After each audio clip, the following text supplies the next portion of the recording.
네, 할렐루야. 또 현장과 온라인 영상을 통해서 우리 주일 오후 예배로 함께 하시는 우리 모든 광연의 성도님들을 예수님의 이름으로 환영하고 축복합니다. 네, 우리 옆에 있는 분들 보시면서 이렇게 인사하도록 하겠습니다. 하나님께 돌아섭시다. 네, 이번에 이렇게 인사하겠습니다. 방향을 바꾸지 맙시다. 아멘. 네, 오늘은 함께 읽은 사도행전 9장 3절에서 5절의 본문을 가지고 성경의 구원 적용 회심이라는 제목으로 하나님의 말씀 나누도록 하겠습니다. 여러분도 혹시 성 어거스틴 알고 계십니까? 네, 네이버에 검색하면 그 음식점이 먼저 나오긴 하는데요. 네, 성 어거스틴이라는 아주 위대한 인물이 있었습니다. 이 어거스틴은 이 성 어거스틴이라고 불리기도 하는데 초대교회에서 이 교부 시대에 이르는 그 신앙의 선배 가운데 가장 영향력 있는 한 사람입니다. 그런데 그 어거스틴도요, 하나님을 모르던 때가 있었습니다. 언제냐면 그의 삶은 이제 어려서부터 몰랐는데 10대 때부터 이 동거를 했습니다. 그러니까 동거를 해가지고 사생아를 낳았어요. 사생아도 낳고 이 쾌락에 빠져 살았습니다. 하나님을 모르던 때 이제 그렇게 살아갔던 거죠. 그는 출세를 위한 야욕을 가지고 또 로마 제국에서 이 수사학자로 살아갔습니다. 그러니까 수사학자라고 하면 무엇입니까? 말을 엄청 잘하는 사람이었습니다. 말장이었죠. 출세와 이런 성공을 위해 살았던 그 어거스틴에게도요, 그런데 한 가지 고민이 있었습니다. 그것이 무엇이냐면 이렇게 쾌락과 지식 그리고 명성을 얻은 그였지만 여전히 그 마음 가운데 만족함이 없는 삶을 살았다라는 거죠. 뭔가 이 공허한 삶을 살고 있었다라는 겁니다.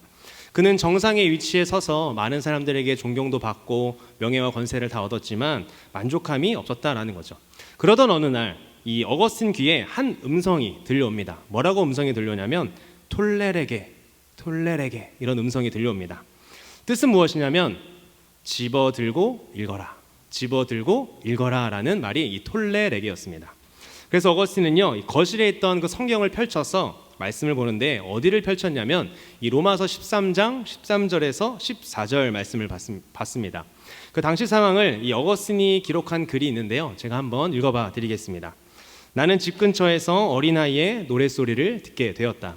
노래의 후렴은 이렇게 반복되고 있었다. 집어들고 읽어라. 갑자기 눈물이 흘렀다. 성경을 펼쳐들고 나의 눈이 처음 닿는 구절을 읽으라는 하나님의 명령으로 생각되었다. 성경을 펼친 후 나의 눈이 처음 닿은 부분을 읽기 시작했다. 본문은 로마서 13장 13절에서 14절이다. 낮에와 같이 단정히 행하고 방탕하거나 술 취하지 말며 음란하거나 호색하지 말며 다투거나 시기하지 말고 오직 주 예수 그리스도로 옷 입고 정욕을 위하여 육신의 일을 도모하지 말라. 나는 더 이상 읽을 마음도 그럴 필요도 없었다. 이는 마치 확신의 광채가 나의 심장 속에 넘쳐들고 모든 의심의 어둠이 사라진 것 같았다 라고 그가 이렇게 기록을 합니다. 이 사건으로 이 어거스틴은 성 어거스틴으로 또 다시 태어나게 됩니다. 이런 놀라운 회심을 경험하고 나서요, 자신이 했던 그 모든 방탕한 생활을 정리하고 새로운 인생을 살기 시작을 했죠. 회심을 한 이 성 어거스틴은요, 이 초대교회의 지도자로서 그리고 사도 바울의 뒤를 잇는 이 믿음의 대선배이자 영적 선배로 그의 인생이 전환이 되었습니다. 여러분도 이 성 어거스틴과 같은 회심의 은혜가 있으셨습니까? 오늘 말씀을 통해서 우리가 회심이 무엇인지를 살펴보고 또 나에게 있었던 그 회심의 은혜를 다시 한번 묵상해보는 시간이 되었으면 좋겠습니다. 또한 아직도 이런 회심의 은혜를 경험하지 못한 분이 만약 이 자리에 계시다면 말씀을 듣고 또 회심의 은혜를 경험하는 은혜가 있기를 간절히 소망합니다. 여러분, 회심은 무엇입니까? 영어로는 이 컨버전이라고 하는데 일종의 방향 전환입니다. 예를 들어 우리가 내비게이션이 없는 상태로 이 뚝섬 유원지로 목적지를 삼고 가고 있다고 생각해 보시기 바랍니다. 교회에서 차를 타고 나가서 이 천호대교에서 강병문호를 타고 가면서 내가 올바른 방향으로 가고 있다라고 생각을 했는데 만약 표지판에서 이 토평이라는 단어가 나온다면 어떤 겁니까?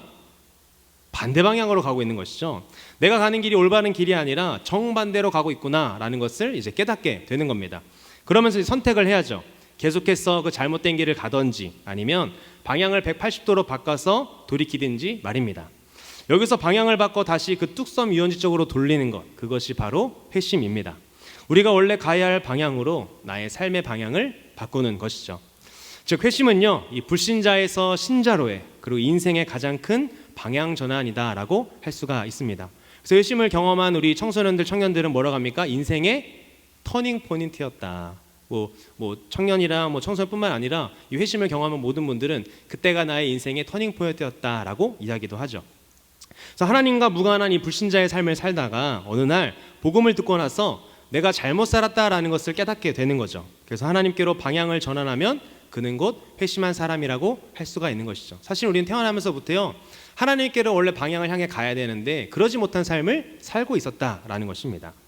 회심이라는 것은요, 이 하나님과 상관없는 그런 적대적인 관계로 살다가 이 우호적인 관계로 바뀌는 관계 개선이라고도 할 수가 있는 것입니다. 여기서 필수적인 요소가 이 회개랑 믿음이라는 것인데요, 회개는 죄에서부터 돌아서는 것이고 또 믿음은 하나님께로 돌아가는 것을 말합니다. 제이어스 찬양팀에서 만든 찬양에 이런 제목이 있습니다. 여호와께 돌아가자. 그래서 수련회 때 정말 돌아가고 싶은 마음이 들게끔 이제 청년들과 같이 많이 부르는데요, 이 찬양 가사에서 저는 그런 하나님의 마음과 또 메시지를 발견하게 되는 것 같습니다. 또 주님이 원하시는 고백이기도 한 것 같습니다. 여호와께 돌아가자. 우리는 돌아서도 그는 변치 않네. 여호와께 돌아가자. 우리는 넘어져도 그 사랑 영원하네. 어떻게 보면 이 사랑을 향해 우리를 기다리시는 주님께 돌아가는 것, 그게 바로 회심이고, 주님도 그 회심을 통해서 나를 등지고 달려갔던 나의 자녀들이 다시금 나를 바라보고 돌아오기를 바라시는 것이죠. 사실 회심이 무엇입니까? 하나님과 관계없이 그냥 내가 하고 싶은 대로 살다가 어느 날 그 하나님의 부르심에 내가 반응하여 그동안 나의 삶이 죄악된 삶이었음을 깨닫고 회개하면서 믿음으로 반응하여 주님께로 돌아가겠다고 반응하는 것, 그것이 바로 회심이라는 거죠. 이처럼 회심은요, 회개라는 것과 그리고 이 믿음이 동반되어서 일어나는 겁니다. 그래서 회심은 이 두 가지 요소가 하나로 결합된 것으로서 이 동면의 양면과도 같은 것이죠. 어느 한쪽만 일어나고 한쪽이 일어나지 않는 것은 아니라는 것입니다. 여러분, 근데 이 회심의 출발점은요, 회개가 아닙니다. 무엇입니까? 바로 하나님의 부르심이 먼저 있어야 한다라는 거죠. 성령의 구원 적용 첫 번째 시간에 나누었던 그 소명에 대한 부분입니다.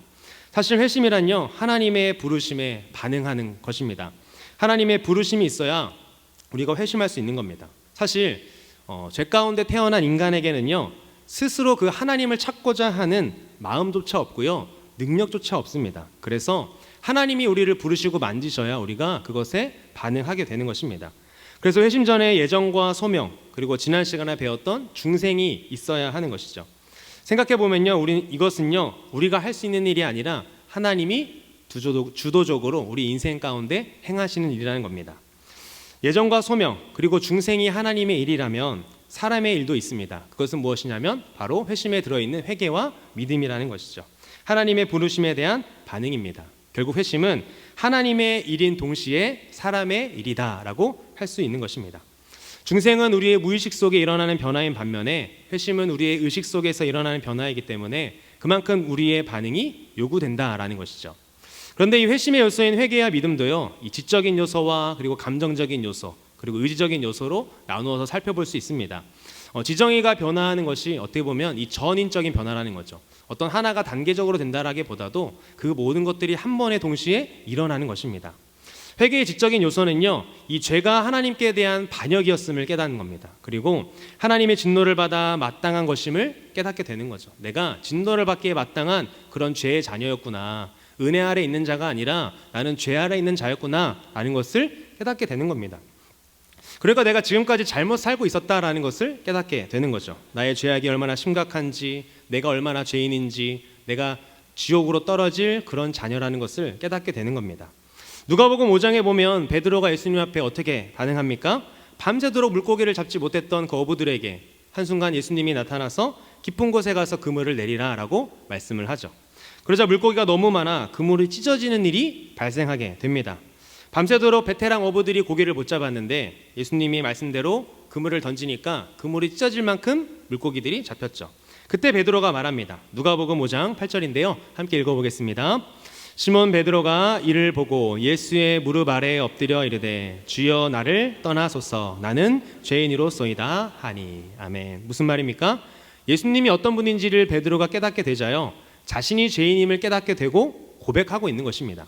사실 이런 자각은요, 스스로 할 수 있는 것이 아닙니다. 하나님에 대한 그 지식이요, 내 마음에 들어와서 거울처럼 내 영혼에 비춰질 때 우리가 깨닫게 되는 것입니다. 베드로는 그때 예수님이 어떤 분인지를 깨닫게 된 겁니다. 지나가던 그런 사람이 아니라 이분이 거룩한 분이구나, 뭔가 다른 분이구나라는 것을 깨달은 거죠. 그런 주님 앞에 자신을 돌아보니까 자신이 그 거룩한 분 앞에 설 수 없는 죄인임을 깨닫고 자신이 죄인이라고 떠나라고 그렇게 베드로가 고백하고 있는 것입니다. 어둡던 방에 커튼을 치면 창문에서 빛이 들어옵니다. 그때 우리의 눈에 무엇이 보입니까? 그동안 눈에 보이지 않았던 수많은 먼지들이 보이게 됩니다. 어둠의 죄악 가운데 있을 때는 깨닫지 못했던 나의 그 더러움들이 빛 대신 주님을 깨닫는 순간, 만나는 순간, 주님이 보여주는 순간 깨닫게 되는 것이죠. 이처럼 하나님을 아는 지식이라는 거울 앞에서 우리의 그런 흉악한 모습이 낱낱이 드러날 때 내 앞에 지옥 형벌이 기다리고 있다는 그런 엄청난 사실을 우리는 직면하게 됩니다. 이것이 제일 먼저 일어나는 이 지적인 회개라는 것이죠. 그 다음에 따라오는 것이 감정적인 요소인데요. 이것이 죄에 대해 애통하고 또 통회하는 것을 말합니다. 자기 영혼이 지옥에 떨어지게 되었다는 사실을 보았는데 아무런 감정의 변화가 없다면 정말 그는 감정이 없는 사람일 것입니다. 정상일 수가 없죠. 정상이라면 어떻게 반응합니까? 그 심판에 대한 공포로 두려움에 사로잡히게 되는 것입니다. 때로는 죄에 대하여 가슴을 치며 애통하게 되고 통곡의 눈물을 흘리게 되는 거죠. 어떤 사람은 자지러지며 울고 또 울 것입니다. 우리가 처음 죄를 깨닫고 회개하면 누구나 다 눈물을 흘리게 되죠. 눈물을 안 흘리는 사람도 있지만 마음으로 우는 분들이 있습니다. 여러분도 이런 경험이 있으십니까? 저도 제 안에 있는 죄를 깨닫고 제가 죄인이라는 것을 깨닫게 되자 어렸을 때 아버지의 주머니에서 돈을 훔쳐 오락실 갔던 것들, 그런 사소한 것들이 다 이렇게 떠올랐습니다. 그래서 막 그 자리에서 눈물도 쏟고 콧물도 쏟고 이게 눈물인지 콧물인지 모를 정도로 막 손으로 닦는데 콧물이고 막 눈물이고 그랬던 적이 있습니다. 그러니까 한없이 눈물을 흘리면서 제가 죄인입니다, 주님, 고백하게 되는 거죠.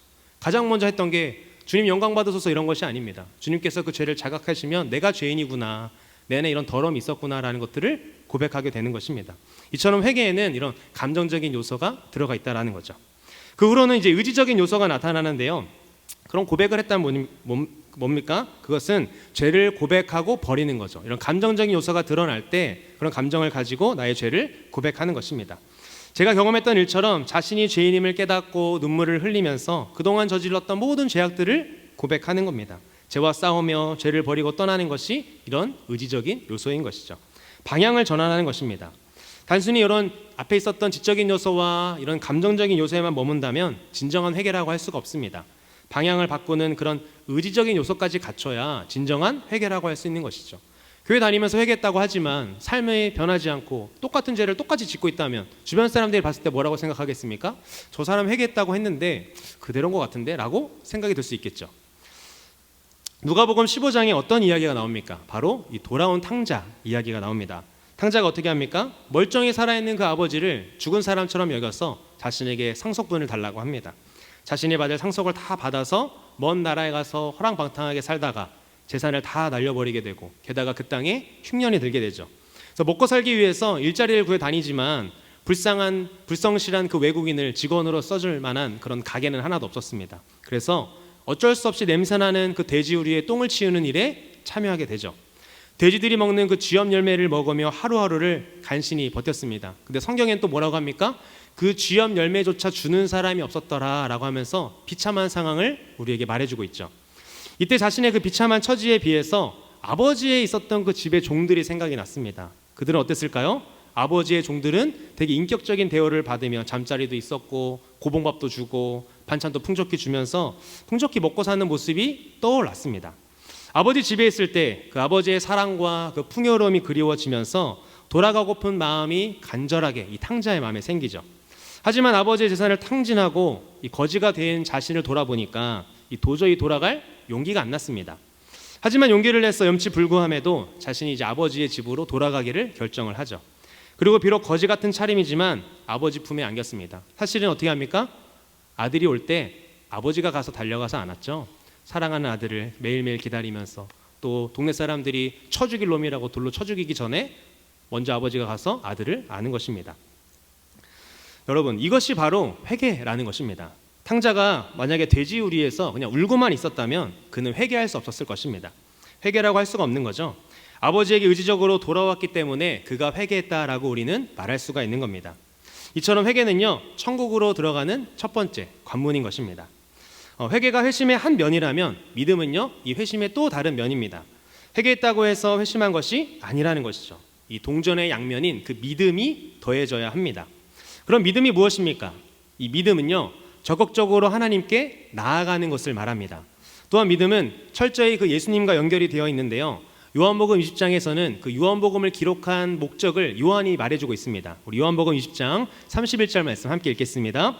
예수께서 하나님의 아들 그리스도이심을 믿게 하려 함이요 또 너희로 믿고 그 이름을 힘입어 생명을 얻게 하려 함이니라. 아멘. 믿음이 무엇이라는 겁니까? 믿음이란 예수님이 하나님의 아들이라는 것을 믿고 그 이름을 힘입어 생명을 얻는 것이다 라고 말하고 있습니다. 그럼 무엇을 믿는 것입니까? 예수님이 이 땅에 오셔서 십자가를 지고 그 죽으신 이유가 내 죄값을 치르기 위한 희생이었다라는 것, 그것을 믿는 것이죠. 예수님이 내 죄값을 치르셨으므로 내 죄의 멍에가 다 벗겨지고 죽음의 권세에서 내가 해방됐다라는 사실을 믿어지게 되는 겁니다. 이 사실을 마음으로 믿고 입으로 시인하게 되는 거죠. 우리는 그렇게 주님을 믿게 되면 뭐라고 고백하게 됩니까? 주님이 나의 구주입니다. 주님이 내 삶의 목적입니다 라는 고백을 우리가 하게 되는 것입니다. 이런 믿음에는 반드시 그 예수님에 대한 참된 지식과 그리고 감정적인 동의 그리고 의지적인 신뢰, 이 세 가지 요소가 결합되어 있는 것입니다. 예수님이 십자가에서 나의 죄를 용서하셨다라는 그런 참된 지식을 깨닫게 되면요, 그것이 나를 위한 그 예수님의 희생이었구나라는 것에 동의하게 되고요, 예수님이 나의 구주라는 그 고백의 신뢰가 나타나게 된다라는 거죠. 이런 믿음의 지식이 깨달아지면요, 그 마음의 자유함과 또 해방감 그리고 기쁨과 감사가 넘쳐나는 것입니다. 엉들 수 없는 그 기쁨과 감격이 우리 안에 넘쳐나게 되는 것이죠. 여러분, 사실 우리는요, 이것을 가지고 신앙생활을 해야 합니다. 우리가 어떤 것을 이룬다든지 많은 봉사를 한다든지 이런 것이 아니라 구원해 주신 그 은혜와 기쁨과 감격을 가지고 어떻게 하면 내가 주님께 더 드릴 수 있을까, 어떻게 하면 이 몸된 주의 교회와 하나님의 나라를 위해서 나의 삶을 헌신하고 드릴 수 있을까, 내게 주신 그 은사와 달란트로 내가 교회 어떤 곳에서 섬기며 봉사할 수 있을까를 고민하게 되는 것, 그게 바로 섬김이라는 것입니다. 오늘 본문이 그런 회심의 대표적인 모습을 보여줍니다. 주인공이 누굽니까? 사도 바울이죠. 성경에서 가장 유명한 회심 사건이라고 하면 이 부분을 바로 뽑습니다. 사도 바울이 예수 믿는 사람들을 잡으러 가다가 다메섹 도상에서 예수님을 만나죠. 부활하신 예수님을 만납니다. 사울아 사울아 내가 어찌하여 나를 박해하느냐. 이 부분이 사울에서 바울로 바뀌는 부분입니다. 사울이 알았던 그 그리스도 메시아가 진짜 부활하신 그 예수님이 메시아고 그리스도라는 사실을 깨닫게 되는 것입니다. 예수님의 영광스러운 모습과 음성을 듣게 된 바울은요, 그 자리에서 쓰러져 버리죠. 그 이후에 예수님 믿는 사람들을 박해하던 자신의 삶을 철저히 회개하고요, 예수 그리스도를 구주로 영접합니다. 그리고 하나님과 원수되었던 그의 삶에서 하나님의 수종을 드는 종의 인생으로 살게 되죠. 이처럼 회심은 마음의 변화인 동시에 외적으로 나타나는 그런 실제적인 생활의 변화, 인격의 변화까지 포함이 된다는 겁니다. 바울이 어떻게 변하게 됩니까? 예수를 핍박하던 자에서 예수님 때문에 핍박받는 자로 바뀌게 되죠. 고린도후서 11장에 보면요, 예수님 때문에 사도 바울이 어떤 핍박들을 받았는지 쫙 나열하고 있습니다. 그 핍박들을 다 보시면 나는 이런 핍박 못 받겠다라고 하는 생각이 들 정도인데요. 여러분, 성경을 보면 신기한 게 무엇인지 알고 계십니까? 핍박받아서 신앙이 병들었다라는 이야기는 성경 어느 곳에도 한 군데가 없습니다. 핍박받아서 신앙이 병들어서 하나님을 떠났다 이런 것들은 없고요, 오히려 더 주님을 더 잘 섬기고 끝까지 믿음을 지켰다라는 고백들이 성경에 많죠. 대부분 평안하고 평안하다 하는 중에 이 세상의 욕심과 염려로 마음이 가득해졌고요, 결국 영적으로 무너지는 것을 우리는 기독교 역사만 봐도 알 수가 있습니다. 로마 제국의 기독교가 공인이 되기 이전에는 초대교회 성도들은 정말 주님을 믿는 믿음으로 지켰습니다. 그렇지만 로마 제국의 기독교 공인된 이후에 어떻습니까? 성직자들의 타락이 있었고요, 교회가 자꾸 하나님이 원하시는 모습대로 살지 못하는 모습을 우리는 볼 수가 있습니다. 사도 바울은 회심한 이후에 예수님 때문에 받는 고난을 유익이라고 그렇게 고백을 했습니다. 저는 이 사도 바울의 고백이요, 진정한 회심을 한 사람이 어떤지 보여주는 고백이라고 생각을 합니다. 저와 여러분이 이런 고백을 하는 그런 하나님의 사람이 됐으면 좋겠습니다. 예수님 때문에 내가 핍박받는 거, 이게 나의 유익이다 라고 말입니다. 마지막으로 이 회심의 몇 가지 특징이 있는데요, 먼저는 이 회심 방식의 다양성이 있습니다. 급진적인 회심과 이 점진적인 회심이 있다라는 건데요, 사도 바울이나 루터처럼 이 급진적인 회심을 하는 것을 이 급진적인 회심이라고 하고, 또 칼빈처럼 서서히 회심을 경험하는 것을 점진적인 회심이라고 합니다. 근데 주의할 점은요, 이 점진적인 회심을 경험한 사람들이 이 급진적인 회심을 경험한 사람들에 대해서 열등감을 가질 필요가 없습니다. 어떤 사람은 어릴 때 분명한 회심을 경험하기도 하지만 어떤 사람은 어릴 때부터 이 교회 다녔지만 회심하지 못하다가 성인이 돼서야 회심을 하는 경우도 있습니다. 이처럼 회심의 때와 방법은 다양하다라는 거죠. 그럼 점진적인 회심은 대부분 어떤 경우일까요? 모태신앙의 경우들이 참 많이 있습니다. 제가 청년들을 신방하다 보면 이런 사도 바울과 같은 그런 급진적인 회심의 사건이 없어서 자신이 구원받았는지 확신하지 못하는 그런 지체들이 많이 있음을 제가 보게 되었습니다. 근데 그들의 신앙과 고백을 듣고 보면요, 너 하나님 살아계신 거 믿니? 믿는다. 예수님이 너의 죄 때문에 죽었다는 건 믿니? 믿습니다. 라는 이런 고백들을 다 합니다. 근데도 뭔가 이런 급진적인 회심의 경험이 없으니까 구원 못 받은 것처럼 그렇게 생각을 한다는 거죠. 그래서 그분이 그들의 고백을 보면 하나님이 살아계신 분임을 믿고 또 예수님이 자신을 위해 십자가 지신 것을 믿는다고 말합니다. 점진적으로 회심을 받고 구원을 받았음에도 급진적인 경험이 없으니 구원받지 못했다라고 생각을 하는 거죠. 성경에서 말하는 것처럼요, 예수님을 나의 구주, 나의 하나님으로 고백하며 하나님을 아바 아버지라고 고백하는 사람이라면 성령이 거하시는 하나님의 사람이라고 할 수가 있습니다. 그런데 여러분, 주의할 것이 있습니다. 무엇이냐면 우리 주변에도 있을 수 있습니다. 그건 뭐냐면 바로 가짜 회심입니다. 회심의 진실성인데요, 일시적으로 회심한 것처럼 보이는 가짜 회심과 또 영구적인 진짜 회심을 우리는 구분해야 합니다. 어떤 사람들은 부모에게서 내려오는 그 신앙의 전통을 그대로 지켜나가는 것만으로 자신이 회심하고 신자라고 생각하는 사람들이 있습니다. 청년들을 신방하다 보면 구원의 확신이 없이 또 교회에 다니는 지체들을 제가 발견하게 됐습니다. 그러면 저는 팩트를 알려줍니다. 부모님이 교회 열심히 다닌다고 해서 네가 구원받는 게 아니다, 네가 천국 가는 게 아니다, 네가 직접 하나님을 만나고 예수님을 만나는 그런 은혜가 있어야 한다라고 팩트를 알려주죠. 그저 주일 예배에 빠지지 않고 참석하는 것으로 자신이 신자가 되었다고 생각하는 사람들, 또 교회 열심히 봉사하는 것으로 자신이 신자라고 주장하는 사람들이 있습니다. 이것이 어찌 보면 가짜 회심으로 살아가는 사람들의 모습인 것이죠. 여러분, 진짜 회심이 아닌 가짜 회심으로 살아가면요, 교회 안에 있는 사람이나 또 교회 밖에 있는 사람이나 별반 다를 바가 없습니다. 이렇게 되면 이 교회 안에서 벌어지는 일들이 세상과 똑같이게 되는 것이죠. 오늘 달모님께서 말씀하신 것처럼 호가면 그리스도인이냐 아니면 비호감 그리스도인이 되느냐, 그렇게 차이인 것 같습니다. 그러기에 교회 안에서 이루어져야 할 가장 중요한 것은요, 성도들의 가짜 회심이 아니라 진짜 회심입니다. 교회도요, 이 네 종류의 사람이 다니고 있습니다. 첫 번째는 진짜 회심하여 구원을 받았고 구원의 확신이 있는 자. 두 번째는 진짜 회심하여 구원을 받았지만 구원의 확신이 없는 자. 세 번째는 가짜 회심하여 구원을 받지는 않았지만 자신이 구원받았다고 생각하는 사람. 마지막은 가짜 회심하여 구원을 받지도 못했고 구원에 확신이 없는 자. 요 네 부류로 다닙니다. 가장 무서운 사람이 누구일까요? 요 네 부류에서 세 번째입니다. 가짜 회심하여 구원을 받지는 않았지만 자신은 구원받았다라고 생각하는 사람이죠. 안타깝고 참 무섭습니다. 그러기에 교회는요, 이렇게 다양한 사람들이 있습니다. 그렇지만 우리 교회가 다양한 사람들이 있지만 기도할 것이 있습니다. 그게 뭡니까? 광역교회 안에서 예배드리며 신앙생활하는 모두가 이런 가짜 회심이 아니라 진짜 회심을 경험한 그런 하나님의 사람이 되게 해달라는 그런 기도 제목입니다. 감리교를 창시했던 그 존 웨슬리의 어머니 이 수잔나는요, 자녀들을 위해서 계속해서 이렇게 기도했다라고 합니다. 그러니까 웨슬리에게 물어보면 우리 어머니는 이런 기도를 많이 했어라고 답변을 했다고 합니다. 뭐냐면 우리 자녀들이 회심할 수 있게 해주세요 라고 어머니가 늘 그 자녀들이 회심할 수 있게 해달라고 주님께 간구했다라는 거죠. 우리도 이렇게 기도했으면 좋겠습니다. 여러분 자신을 위해서, 또 그리고 내 주변 사람들을 위해서, 또 가족들을 위해서, 또 우리 함께 이곳에서 예배드리는 광역교회 성도들을 위해서 가짜 회심이 아니라 진짜 회심을 경험하는 저와 우리 모든 공동체가 되게 해달라고 기도하는 저와 여러분 되기를 간절히 소망합니다. 말씀을 맺겠습니다. 한 사람의 회심 이야기를 말씀드리고 마치도록 하겠습니다. 여러분, 이 조나단 에드워즈라는 사람을 알고 계십니까? 이 신앙 감정론이라는 책으로도 유명을 한데요, 18세기 미국의 제일 훌륭한 그리스도인을 한 명 꼽으라고 한다면 누구나 다 한 사람을 꼽는데 그 사람이 바로 이 조나단 에드워즈입니다. 이 조나단 에드워즈는요, 전 세계를 통틀어서 예수님을 가장 많이 닮은 사람이라는 그런 별명도 받았습니다. 조나단 에드워즈는 아버지가 목사였습니다. 그래서 이 어릴 때부터 믿음의 집안에서 자랐습니다. 하루에 5번씩 기도를 했다고 합니다. 그러나 그는요, 늘 자신의 그 죄 문제로 자신이 갈등을 하고 있었습니다. 자신의 죄 때문에 내가 지옥불로 가지 않을까 그렇게 염려하면서 고통스러운 신앙생활을 했다는 것입니다. 그래서 그가 이렇게 고백합니다. 도무지 나는 그 하나님의 주권을 믿지 못하겠다. 어떤 사람은 하나님이 선택하고 또 어떤 사람은 선택하지 않는다는 그런 말을 나는 믿지 못하겠다라는 이런 말을 했다고 합니다. 이런 의심을 가지고 내적으로 투쟁하며 살아가던 그 조나단 에드워즈에게 어느 날 이런 일이 발생했다고 합니다. 그의 자서전에는 이렇게 내용이 적혀 있었습니다.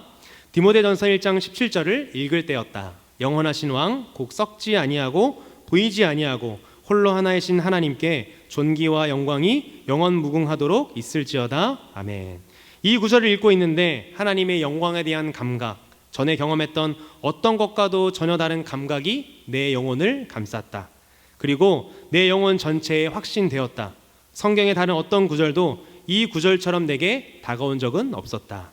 영원히 하나님 안에 파묻혀 있고 싶었다.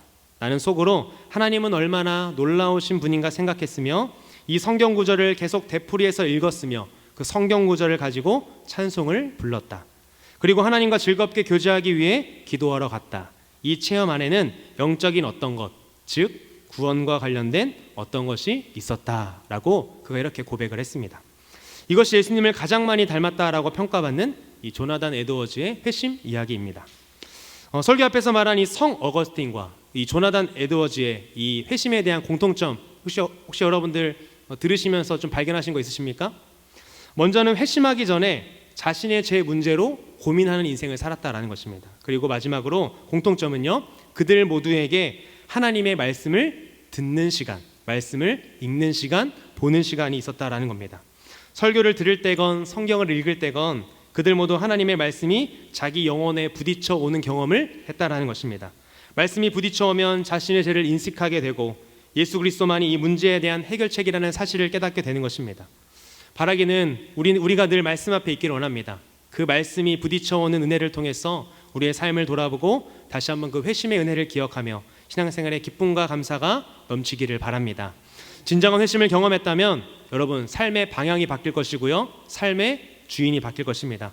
우리의 생각이 예수의 생각으로 바뀌고 죄를 슬퍼하고 죄를 인정하고 고백하며 죄에서 돌이키며 회심이 지속적으로 깊어질 것입니다. 이런 은혜가 우리 광역교회 모든 성도님들의 삶 가운데 있기를 예수님의 이름으로 간절히 축복합니다.